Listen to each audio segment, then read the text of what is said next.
जय महाराष्ट्र. मी रुजुता लुकतुके. राजमंत्र या तुमच्या लोकप्रिय कार्यक्रमात तुमचं खूप खूप स्वागत. असा कार्यक्रम आहे ज्या कार्यक्रमातलं भविष्य, त्या कार्यक्रमातली भविष्यवाणी ही 100% खरी होत असते आणि यापूर्वी आपण अनेकदा अनुभव तुम्हीही तसा घेतला असाल आणि असा खास कार्यक्रम आहे जिथे आपण राजकीय आणि सामाजिक विषयांवर भविष्यवाणी वर्तवत असतो. आज नेहमीप्रमाणे पंडित राजकुमार शर्मा आपल्याबरोबर आलेले आहेत आणि बघूया आज कोणत्या विषयांना ते हात घालणार आहेत. पंडित जी, बहुत बहुत स्वागत है आपका इस शो में. बिल्कुल, धन्यवाद. बिल्कुल. पंडित जी, इससे पहले हमने कई बार देखा है कि किस तरह से 100% भविष्यवाणी आपकी सही उतरी है. इस बार जो शुरुआत जो है मैं ऐसे विषय से करना चाहती हूँ, गणपति बप्पा के विषय से करना चाहती हूँ. बिल्कुल. क्योंकि एक हफ्ता है, उसके बाद अगले सोमवार को गणपति बप्पा हमारे घरों में आने वाले हैं और हम महाराष्ट्रीयन लोग जो है गणपति बप्पा को और इस उत्सव को अच्छे से मनाते हैं, उनकी आराधना करते हैं. तो मैं चाहूँगी आज आप भी उन्हीं की आरती से, हम जिसे आरती कहते हैं, इस शो की शुरुआत करें. बिल्कुल. सबसे पहले तो दर्शकों का बहुत बहुत अभिनंदन और पिछले हफ्ते अनुपस्थित रहने के लिए क्षमा चाहता हूँ. मगर मित्रों, गणपति बप्पा हमारे महाराष्ट्र के आराध्य देव तो हैं ही हैं, पर हिंदू संस्कृति के आदि देव माने जाते हैं. कहते हैं जब शिव नहीं थे तब भी गणपति बप्पा थे, क्योंकि गणपति बप्पा के बिना ये संसार की शुरुआत ही नहीं हो सकती थी. इसलिए ब्रह्मा विष्णु महेश ने गणपति बप्पा का तब भी आराधना की और अब भी आराधना जो है उसी तरह चल रही है. मगर हम गणों के गणपति और शिव और पार्वती के पुत्र गणपति की बात कर रहे हैं, क्योंकि वो विघ्न हरता है. और मित्रों, आपको जानकर प्रसन्नता होगी कि इस वर्ष शिक्षक दिवस के दिन, यानी गणपति बुद्धि वाणी विनायक, इनको बुद्धि वाणी विनायक कहते हैं, 5 तारीख को तुला राशि में गणपति का आगमन हो रहा है. गणपति बप्पा हमारे घरों में 10 दिन के लिए, 12 दिन के लिए मेहमान बनकर आते हैं. जनरली 10 दिनों के लिए, कुछ लोग 1 दिन के लिए लाते हैं, कुछ 2 दिनों के लिए लाते हैं. और जब आते हैं तो खुशियाँ ही खुशियाँ, हमारे घरों में मंगलमय वातावरण हो जाता है. इसलिए आप सबको गणपति बापा के आगमन की सब बहुत बहुत बधाई, और ये आशा करते हैं कि गणपति बापा हमारे देश के लिए, हमारे महाराष्ट्र के लिए सुख, समृद्धि, ऐश्वर्य, धन लेकर आए. और जब भी कहते हैं गणपति बापा का हम विसर्जन करते हैं, वो सब विघ्नों को साथ में लेकर चले जाते हैं. इसलिए आज का राज मंत्र गणपति बप्पा की आराधना से गजाननं भूतगणादिसेवितं कपित्थजम्बू फलचारु भक्षणं उमासुतं शोक विनाशकारकं नमामि विघ्नेश्वर गणपताय नमः. ओम गणपताय नमः. गणपति बप्पा को प्रणाम करते हुए शुरू जैसे हम मराठी में कहते हैं गणपति बप्पा मोरया. मोरया, गणपति बप्पा मोरया. तो भगवान आप सबको प्रसन्न रखे और हमारे देश में किसी भी तरह का कलह, क्लेश, युद्ध ना हो, मगर ग्रह अपना एक निर्माण करते हैं, जिसके लिए हम राज मंत्र में आपके समक्ष ग्रहों का विश्लेषण और फलादेश रखते हैं. पंडित जी, जैसे अंत में आपने कहा कि गणपति बप्पा की आराधना और गणपति बप्पा का आगमन हमारे लिए कलह से विरहित हो, बिल्कुल ये बहुत जरूरी है. और यही इसीलिए हमने गणपति की बप्पा की आराधना से शुरुआत की आज, क्योंकि पहला सवाल ही ये है जो मैं आपसे पूछना चाहती हूँ, जो अनबन आजकल कश्मीर में बनी हुई है. कश्मीर के बारे में इससे पहले भी आपने शो में बात कही है और मुझे ठीक से याद है आपने कहा था कि क्या मोड़ आगे चल के कश्मीर की ये राजनीतिक परिस्थिति ले सकती है. तो क्या गणपति बप्पा के आगमन से थोड़ी बहुत राहत कश्मीर के लोगों को मिलते हुए दिखेगी आने वाले दिनों में? देखिए, आने वाले दिनों में ये बात हजारों बार हम कह चुके हैं कि 16/9/2016 तक शनि और मंगल का विषय योग है. उसके पहले चांडाल योग था. अभी प्रधानमंत्री के साथ महबूबा मुफ्ती मिल के गई हैं. जब प्रधानमंत्री की कुंडली का अध्ययन करते हैं, महबूबा की कुंडली का, जो वहाँ की चीफ मिनिस्टर हैं, और राजनाथ सिंह अभी हमारे गृह मंत्री वहाँ पर थे, तो इन सब कुंडलियों का और कश्मीर का, जब कश्मीर आज़ाद हुआ, आज़ाद क्या हुआ, कश्मीर बर्बाद हुआ, मैं तो कहता हूँ उस दिन. और आर्टिकल 370 की बात करें, इन सब चीज़ों का जब हम अध्ययन करते हैं, तो आज की परिस्थिति, आज जो है चंद्रमा मिथुन और कर्क राशि में प्रवेश कर रहा है. अभी कर्क राशि में प्रवेश कर जाएगा. देखिए, जब आप सवाल करती हैं तो हम उसका गोचर तैयार करते हैं। जी हाँ। उस दिन ग्रह कौन सा है, उस दिन नक्षत्र कौन सा है, उस दिन वातावरण किस तरह का बना हुआ है। तो आज अगर हम चंद्रमा की परिस्थिति की बात करें तो मित्रों 9 ग्रह 12 राशियों में एक ही ग्रह ऐसा है जो चल विचलित रहता है, यानी 1.5 दिन में अपनी राशि बदल देता है। कल मिथुन में था, आज रात को कर्क में चला जाएगा, फिर सिंह में चला जाएगा। तो चंद्रमा की फिरती के हिसाब से, चंद्रमा की राशि और गोचर के हिसाब से आपने जो सवाल किया है, तो ये रेस्टलेस रहेगी। अच्छा। हाँ, डेफिनेटली हमारी प्रार्थना, कहते हैं कि प्रार्थना और दुआ में बहुत असर होता है। आपके सिर पे लगने वाला पत्थर जो है वो आपके बाजू में लग जाता है और आप बच जाते हैं। लोग मृत्यु योग से महामृत्युंजय पढ़ने के बाद बाहर निकल आते हैं। इसलिए हम प्रार्थना तो करते ही रहेंगे, गणपति बप्पा का आगमन भी होता रहेगा, मगर ग्रह दशा जो है वो कश्मीर के लिए अनुकूल नहीं है। कश्मीर में 16/9/2016 तक डेफिनेटली कोई रिजल्ट निकलेगा, शांति बहाल हो जाएगी। मगर अगर आप ये कहो कि कश्मीर का परमानेंट हल हो जाएगा, कतई नहीं। कश्मीर का परमानेंट हल जो है नरेंद्र मोदी जैसा सक्षम बहादुर व्यक्ति ही कर सकता है, और उसके लिए वो तत्पर हैं। मैं हमेशा बोलता हूँ, हमारे देश को एक सूर्य जैसा नेता मिला है जिसका प्रकाश पूरे विश्व में फैला हुआ है। महबूबा मुफ्ती के साथ बात करते समय भी उनकी बॉडी लैंग्वेज, उनके फेशियल एक्सप्रेशन, उनकी कश्मीर के प्रति चिंता, कटिबद्धता उनकी नजर आती है, कटिबद्धता, और ये बहुत साफ साफ नजर आती है। मगर 16/9/2016 तक कोई ना कोई हल जरूर निकल आएगा। वहाँ के जो अलगाववादी नेता हैं उनके साथ बैठकर कश्मीर के आवाम के लिए सिंपली सिटी आम जीवन जीने की जो वहाँ पे रवायत है वो वापस कायम हो जाएगी। 16/9 दूर नहीं है, मगर याद रखें ये अक्टूबर नवंबर ठीक रहने के बाद नवंबर में और बुरी तरह से बढ़ेगा, क्योंकि पाकिस्तान में बैठे हुए अलगाववादी नेता जो कश्मीर को बढ़ावा दे रहे हैं वो डेफिनेटली कहीं ना कहीं कश्मीर की आग को सुलगाते रहेंगे। जितनी देर तक अमेरिका और रशिया का वहाँ पे इंटरफेरेंस नहीं होता, वो फरवरी मार्च 2017 में होगा, क्योंकि शनि बदलेगा जब भी उसके बाद होगा, तब जाकर कश्मीर की समस्याएं हल होंगी। मगर आपने शो के माध्यम से मैं बहुत बार कह चुका हूं, और आज फिर कहने में कोई संकोच नहीं करूंगा कि जो 5% लोग महबूबा मुफ्ती कह रही हैं कि पत्थर हाथ में लेकर हमारी सेना के ऊपर जोर जोर से फेंक रहे हैं, या वहाँ पे वो कश्मीरी नहीं हैं, वो नॉन कश्मीरी। जी हाँ, जी हाँ, वो ये हमेशा से ये कहते आई है। लेकिन पंडित जी, पिछले हफ्ते आप नहीं थे, लेकिन मुझे ठीक से याद है 1 महीने के भीतर ही आपने कहा था कि युद्ध सदृश परिस्थिति वहाँ पे सीमा पे बनती दिखती है आपको। क्या वो आसार अभी भी आपको नजर आते हैं? देखिए, I will relate this to America. George W Bush, senior George W Bush जब थे तो उनके टाइम के ऊपर भी युद्ध हुआ था, जूनियर आए तो भी युद्ध हुआ।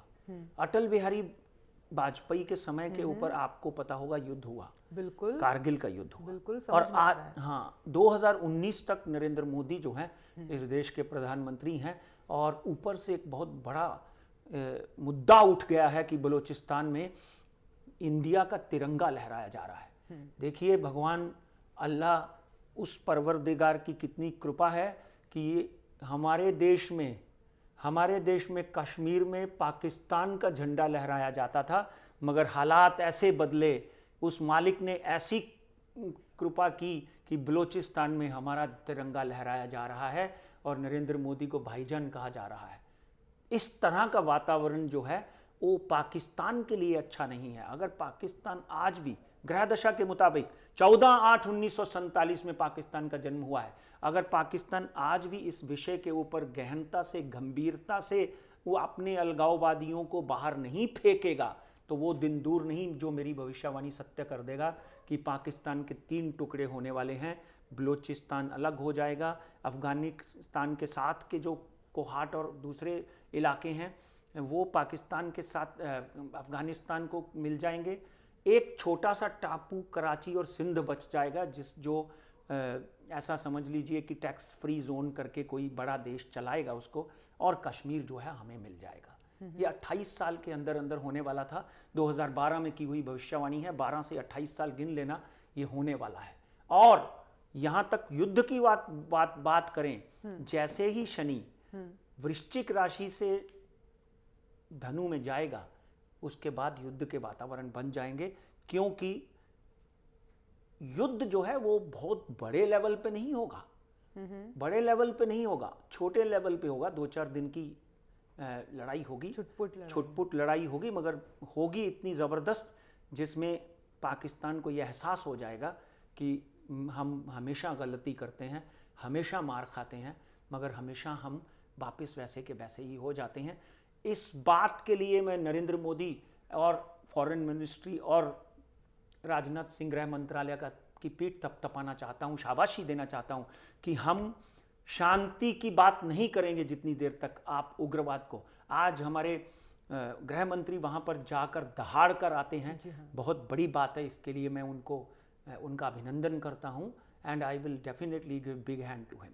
हमने नए कुछ सबूत भी दिए हुए हैं पाकिस्तान को, जिसमें कि ये साबित होता है कि जो उग्रवाद जो होता है उनकी तरफ से होता है, आतंकवादी वहाँ से भारत में घुसते हैं। पंडित जी, अगले विषय की ओर जाएंगे, इसलिए क्योंकि बाढ़ के बारे में आप एक्चुअली कह चुके हो, मौसम के बारे में थोड़े जो प्राकृतिक ये है वो बात करेंगे। और अब हमें जो देखने मिल रहा है कि महाराष्ट्र में नहीं लेकिन उत्तर भारत में काफ़ी जगहों पे भारी वर्षा के कारण हमने देखा है अस्त व्यस्त हो गई है वहाँ की परिस्थिति। तो सबसे पहले हम ये जानना चाहते हैं कि ये बाढ़ क्या चीज़ है, बाढ़ होती क्यों है? देखिए, सबसे पहले महत्वपूर्ण बात यह है कि एक बाढ़ के होने का बहुत बड़ा एक कारण है प्रोग्रेसिव ट्रैप। अभी मैं किसी से बात कर रहा था, तो प्रोग्रेसिव ट्रैप का मतलब जो होता है, हम प्रोग्रेस की बात करते हैं, एक छोटी सी जगह के ऊपर 30 माले की बिल्डिंग बनाने की कोशिश करते हैं। प्रोग्रेस के सहारे हम कि भाई हमने प्रोग्रेस कर ली, हमने इंफ्रास्ट्रक्चर बना लिया, हमने ब्रिजेस बना लिए, हमने ये कर लिया, मगर प्रोग्रेसिव ट्रैप में आपके नाले कहाँ हैं? प्रोग्रेसिव ट्रैप में आपने बिल्डिंग तो बना ली, क्या आपकी उतनी आउटलेट है? नहीं है। आज महाराष्ट्र में, मुंबई जैसे शहर में, दिल्ली में, कलकत्ता में, आप बनारस में चले जाइए और मद्रास में चले जाइए, क्या हुआ? क्योंकि देश आज़ाद होने से पहले जो ब्रिटिशर्स ने जिस तरह की चीज़ें बनाई थी, आज भी 70% उसी के ऊपर लिपातोपी की जाती है। मुंबई बीएमसी में हजारों करोड़ रुपए का घोटाला हो गया, आज भी सुप्रीम कोर्ट ने बोल दिया कि भाई आप खड्डे नहीं भर पाएंगे। ये हर साल आप देखते हैं। इसी तरह प्रोग्रेसिव ट्रैप में फंसा हुआ आदमी जो है बाढ़ से पीड़ित हो जाता है। प्रोग्रेस तो कर ली भाई, प्रोग्रेस के साथ साथ में आपने उसके मेजरमेंट क्या लिए, समाधान क्या किया? आज आपने बिहार देखा होगा, 1947 से, जब से मेरा जन्म हुआ है, जब से मैं होश में आया हूँ, मैं हमेशा बिहार में देखता हूँ कि बिहार में ये परिस्थिति हमेशा आती है। 67 लाख लोग बिहार और यूपी में बाढ़ से प्रभावित हो चुके हैं। आपको याद होगा कि मैंने बोला था कि सूखे को तो पानी देकर संभाल लोगे, पानी पिलाकर, जब बाढ़ आएगी तो क्या करोगे? मित्रों, आज वातावरण यूपी, बिहार, मध्य प्रदेश, राजस्थान जैसे इलाके, यहाँ पे मरुस्थल है, वहाँ पर परिस्थितियाँ ऐसे आ चुकी हैं। गुजरात में अगले दिनों आप देखेंगे कि एक बहुत बड़ी बाढ़ आने के योग बने हुए हैं। यहाँ तक भूकंप के बारे में भी हम बात करेंगे। मित्रों, मुंबई या महाराष्ट्र इससे अछूता नहीं है, क्योंकि नक्षत्र कह रहा है कि 22 सितंबर तक ये मौसम की चाल जो है ये टेढ़ी की टेढ़ी रहेगी। आपने देखा होगा 4 दिन बारिश हुई नहीं, 4 दिन 5 दिन बारिश नहीं हुई, और परसों से ऐसी धीमी धीमी बारिश हो रही है, ऐसी बारिश हो रही है जो सेहत के लिए भी और कहीं ना कहीं नदियों के लिए भी, दामों के लिए भी अच्छी नहीं है।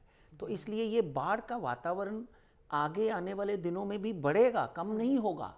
कहीं ना कहीं कोई बड़ी घटना होने के भी कुयोग, संयोग नहीं कहता हूँ मैं, कुयोग बनता हुआ दिखाई देता है। अब तक 300 लोग मर चुके हैं, इसमें 65 लाख प्रभावित हो चुके हैं। आगे आने वाले दिनों में मैं तो केंद्र से और उन प्रांत के मुखियों से यही प्रार्थना करता हूँ कि आप सब कुछ छोड़ के बाढ़ पीड़ितों की मदद करो, बहुत ज़रूरी है जी। लेकिन क्या इससे हमारे किसानों की फसल भी प्रभावित होगी? देखिए, किसानों की फसल ज़रूर प्रभावित होगी, मगर कुछ जगहों पे जहाँ पर बिल्कुल सूखा पड़ा हुआ था, लातूर, उस्मानाबाद, भीड़ जैसे और इवन मध्य प्रदेश के कुछ इलाकों में, जो रब्बी की क्रॉप है वो डेफिनेटली अब भी जो वातावरण है, अब अगर एनालिस्ट की अगर आप बात करें तो 10 to 15% क्रॉप जो है वो ज़्यादा आएगी। पानी आने से स्रोत भर जाएंगे, खेतों में पानी की कमी नहीं होगी, इसके लिए अगला साल भी हमारा जो है वो अच्छा जाएगा। मगर आज जो जनप्रतिनिधि, जो गरीब आदमी जो दुखी हुआ है, और लालू जी कह रहे हैं कि गंगा आपके घर में आ गई, अच्छा भी है बुरा भी है। देखिए कितनी बड़ी बात है, और यहाँ पे व्यक्ति मर रहा है। कोई भी बड़ा व्यक्ति अपने घर में गंगा क्यों नहीं चाहता भैया? अपने घर में गंगा लेकर आइए, यहाँ तो गरीब मर गया, आपको मस्ती सूझ रही है। इसलिए मित्रों, मैं आप यहाँ पर डेफिनेटली इस बात का खंडन भी करता हूँ और प्रार्थना करता हूँ कि कहीं ना कहीं हमारे जितने भी नेता हैं उनको आगे बढ़कर हर उस व्यक्ति को दवा, दारू, उसका इलाज, उसको खाना मुहैया करवाना चाहिए। जब आप वोट लेते हैं तो आपका फर्ज बनता है कि आप उसकी हर ज़रूरत को पूरी करो। जी हाँ, और हमें तैयार भी रहना चाहिए ऐसी कोई प्राकृतिक आपदा के लिए। मगर हम तैयार होते ही नहीं। जी हाँ, अब मैटर तो यहाँ, प्रॉब्लम तो यहाँ है कि हम तैयार होते ही नहीं। इसलिए एनीवे, हम निराशा के सिवा कुछ हाथ नहीं। ऐसा उम्मीद है इस सरकार से कि कुछ उन्होंने उसकी तजवीज़ की होगी। लेकिन पंडित जी, एक अगला विषय है जो कल हमने देखा, हाईकोर्ट ने, मुंबई हाईकोर्ट ने अपना डिसीजन दिया है हाजी अली के मज़ार प्रवेश के बारे में, महिलाओं का प्रवेश। तो उसके बारे में अब आगे आपको क्या दिखता है कि क्या इतना उतना आसान होगा जितना आसान निर्णय दिया हुआ है न्यायालय ने? क्योंकि 6 हफ्ते का टाइम है उनको भी, कमेटी को भी, हज कमेटी को भी, कि वो सर्वोच्च न्यायालय में जाए। देखिए, न्यायालय में जाएं, सुप्रीम कोर्ट में जाएं, यहाँ पर चीफ जस्टिस अभी कोई महिला आई है मेरे को लगता है, तो उन डेफिनेटली एक बात तो पक्की है कि कहीं भी चले जाएं, ये मैंने प्रेडिक्ट भी किया था अपने शो में कि उनको राहत मिलेगी और महिलाओं को आगे बढ़ने के योग बनेंगे। अरे, हमारे जिस दरगाह पे जाने के लिए आप महिलाओं को रोक रहे हैं, जिस बुजुर्ग की दरगाह पे आप दुआ करने के लिए रोक रहे हैं, वो भी तो किसी महिला से ही जन्म ले चुके हैं। आज हम भगवान राम की बात करें, सिंपल सी बात है, ग्रंथ साहब में लिखा हुआ है, तिन क्यों मंदा आखिए जिन जम में राजान, जिन्होंने राजाओं को भगवान राम कृष्ण और मोहम्मद को पैदा किया है, उनको आप कैसे रोक सकते हैं दुआ करने के लिए? सबसे पहले तो ये बात है कि शनि और मंगल की, ये आप 3 हफ्ते की बात करते हैं, by the end of next year you will see कि सबरिय मलैया जैसे जगह के ऊपर जाने के लिए भी भारतीय सुप्रीम कोर्ट, भारतीय न्यायाधीश जो है वो महिलाओं को इजाज़त दे देगा। इस यहाँ पर तृप्ति देसाई की पीठ थपथपानी पड़ेगी, और मैं उन सभी महिलाओं का अभिनंदन करता हूँ जिन्होंने ये इतना बड़ा कदम उठाया है। ये ऑर्थोडॉक्स घटिया बात है। हाँ, आप किसी मज़ार के ऊपर चढ़कर नहीं प्रेयर कर सकते आप, मैं पहले भी बोल चुका हूँ। आप शनि शिंगणापुर के पत्थर के ऊपर तो नहीं चढ़ सकते हैं, हाँ, मगर डेफिनेटली उस चबूतरे के ऊपर चढ़ के आप प्रार्थना करने के पूरे पूरे हकदार हैं। और इस हक के लिए अगर आपको कोई रोकता है तो डेफिनेटली वो दंड का अधिकारी है। मैं तो अपने मुस्लिम भाइयों से भी प्रार्थना करूंगा कि कहीं भी अगर अजमेर शरीफ में महिला जाकर, मैं अपनी मिसेस के साथ जाता हूं, अगर हम लोग कहीं भी दरगाह पे जाते हैं तो अगर अजमेर शरीफ में महिलाओं का अंदर जाना, तो यहाँ पे भी अंदर जाने में कोई कोताही नहीं होनी चाहिए। इसलिए मेरी हाथ जोड़कर प्रार्थना है सभी धर्मों को कि हम लोग एक हैं, हम लोग इस गंगा यमुनी तहजीब जो है इसको कायम रखें, और आगे भी इसके लिए हम प्रार्थना करते हैं कि आगे भी उन सभी महिलाओं को सफलता मिले।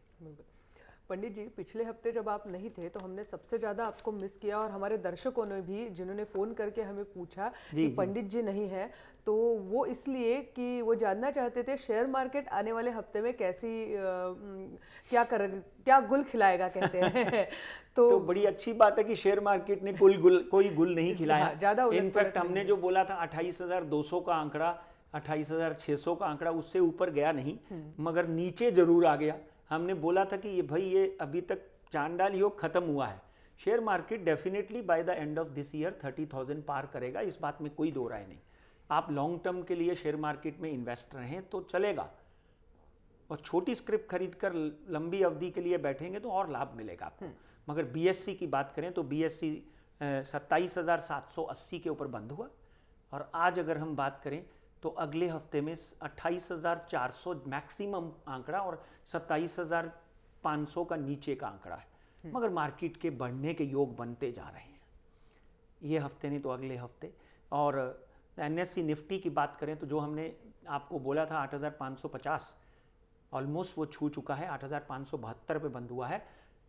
अगले हफ्ते 8,450 460 के नीचे बाजार नहीं जाता दिखाई देता निफ्टी, और 8,715 के ऊपर वापस जा सकता है। गोल्ड की बात करें तो गोल्ड 30,990, थोड़ी घिसड़न आएगी, हमने 15 दिन पहले बोला था, तो घिसड़न आ चुकी है मित्रों, गोल्ड खरीद सकते हो आप। 30,500 से गोल्ड नीचे जाता नहीं दिखाई देता, मगर आगे आने वाले 15 दिनों में डेफिनेटली 32,000 या 31,500 फिर छू सकता है। सिल्वर एक ऐसी कमोडिटी है जो वापस हमारे पुराने दरों पर आ गई, 3,000 4,000 5,000 पॉइंट वापस गिरा हुआ है। 43,977, it's a very good time to buy. देखिए जब सिल्वर, आपको याद होगा जब 38,000 36,000 था तभी भी हमने बोला था, तो आज मैं यही बोलूँगा कि सिल्वर आप नीचे का स्तर 42,500 का है और ऊपर का स्तर वापस 45 to 45,800 का है। और क्रूड ऑयल जो है वन कैन बाय 3,194 पे बंद हुआ, मगर 3,050 मेरा नीचे का स्तर है और ऊपर का स्तर जो है 3,250 है। इसी तरह कमोडिटी में सिल्वर एक सबसे, आई कैन से कि अगले 15 दिनों में silver can give you lot of money. Silver में आप इन्वेस्ट कर सकते हैं, पर हम ये ज़रूर लिखते हैं कि फ़ायदा और नुकसान आप ही के हक का है। We are not responsible for all this prediction, but people definitely, लोग हमें लिखते हैं कि हमने पैसा कमाया, हमें अच्छा लगा। I wish U a very big investment, big and good investment. बिल्कुल पंडित जी, आज हमने कुछ गिने चुने विषय लिए, लेकिन विस्तार से उन विषय के बारे में बात की, कुछ आपसे जानने की भी कोशिश करी कि ये संकल्पनाएं क्या होती है। बिल्कुल। तो आज वक्त हो चुका है कि आज हम यही रुक जाए, लेकिन शुक्रिया अदा करेंगे आपका कि जिन मुद्दों पे आज आपने भविष्यवाणी की है, हमने सतर्कता से हमने भी सुनी हुई है। आज प्रोग्राममध्ये आपण इथेच थांबतो आहोत, पण त्यापूर्वी पुन्हा एकदा तुम्ही दरवेळी आम्हाला पत्र पाठवत असता आणि कळवत असता की तुम्हाला या कार्यक्रमाबद्दल काय वाटतं, पंडितजींना भेटण्याची इच्छा व्यक्त करत असता या पत्रांमधनं, त्याची पोच एक द्यायची आहे। सूर्यकांत आंधळे, सुमित हलचल, कल्पना हलचल, मोहन पाटील हे भुसावळमधून त्यांनी पत्र लिहिलं आहे। प्रियंका राठोड पुण्याहून, राजकिरण देशमुख आणि कुणाल रणशूर नाशिकहून, या सर्वांनी आपल्याला कळवलं आहे आणि पंडितजींचे आभार मानलेत, तर ते तुमच्यापर्यंत आम्ही पोहोचवतो या कार्यक्रमाच्या माध्यमातून। आज इथेच थांबतो आहोत या कार्यक्रमात। तुम्ही पाहत रहा जय महाराष्ट्र, थेट अचूक बिनधास्त।